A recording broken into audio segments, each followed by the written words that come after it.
Olá, meus irmãos e irmãs, sejam todos bem-vindos.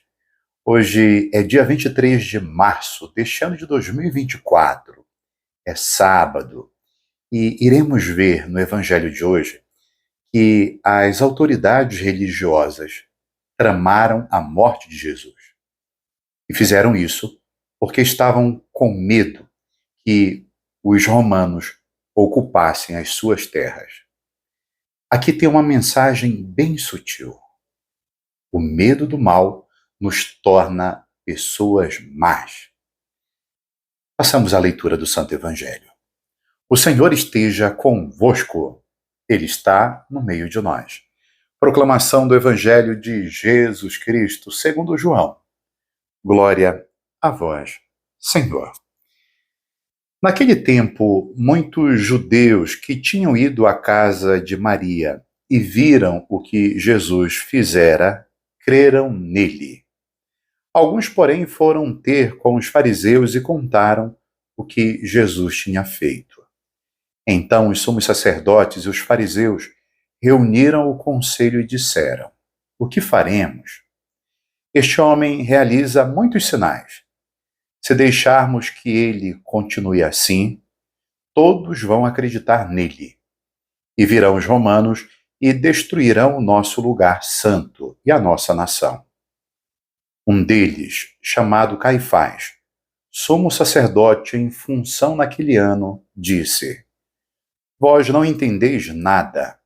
Não percebeis que é melhor um só morrer pelo povo do que perecer a nação inteira? Caifás não falou isso por si mesmo. Sendo um sumo sacerdote em função naquele ano, profetizou que Jesus iria morrer pela nação. E não só pela nação, mas também para reunir os filhos de Deus dispersos. A partir desse dia, as autoridades judaicas tomaram a decisão de matar Jesus. Por isso, Jesus não andava mais em público no meio dos judeus. Retirou-se para uma região perto do deserto, para a cidade chamada Efraim. Ali permaneceu com os seus discípulos. A Páscoa dos judeus estava próxima. Muita gente do campo tinha subido a Jerusalém para se purificar antes da Páscoa. Procuravam Jesus e, ao reunirem-se no templo, comentavam entre si: Que vos parece? Será que ele não vem para a festa? Palavra da salvação. Glória a vós, Senhor. Jesus tinha tirado da morte, tinha ressuscitado Lázaro, o irmão de Marta e de Maria. Os homens e mulheres que estavam lá e que notaram este fato extraordinário se converteram a Jesus e se tornaram seus discípulos.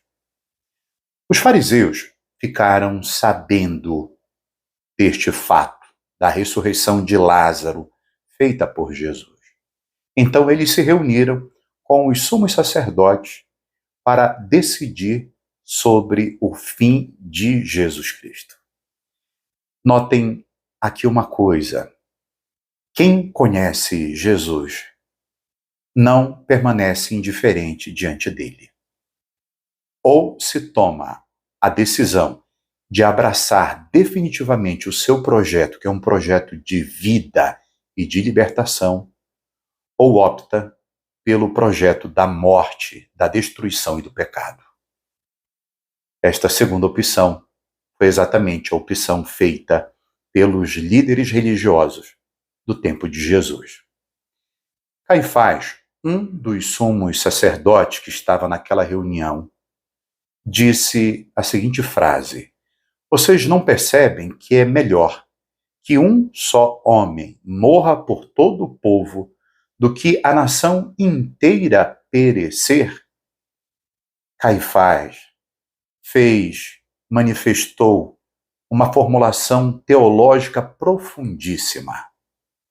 Entre outras palavras, ele disse: a morte de Jesus é para salvar aqueles que Deus confiou a ele. A morte de Jesus é para trazer vida à nação e ao mundo. Aqui nós não poderíamos esquecer aquela frase do profeta Ezequiel no capítulo 34, e diz o seguinte: o Senhor reunirá todas as ovelhas dispersas, de todas as partes, para formar um só rebanho, diante de um só pastor. E esse pastor é Jesus Cristo. Portanto, a morte de Jesus é uma morte vicária ou substituta, que significa que é uma morte para dar vida a todos, a mim e a ti.